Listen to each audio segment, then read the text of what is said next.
In this guide, I'm going to show you how you can get and use the watering can in Grow Garden 2 on Roblox. Before we do get into this guide, make sure to like the video and subscribe to the channel with all notifications on.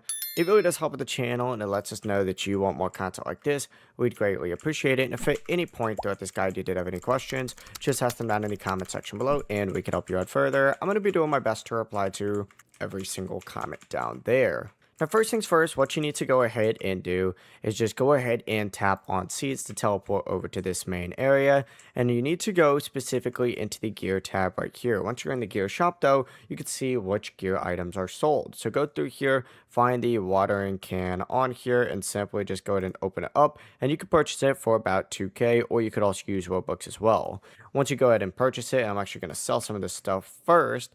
You can actually just go ahead and equip it in your inventory and you can water these plants all around you. The process really is as simple as that. Just keep repeating it over and over and over again and you'll be good to go. If you guys have any questions, ask them down in the comment section below and we can help you out further. I'm going to be doing my best to reply to every single comment down there. Before you do leave this guide, make sure to like the video and subscribe to the channel with all notifications on. It really does help the channel and it lets us know that you want more content like this. We'd greatly appreciate it. Have a great rest of your day though. Peace.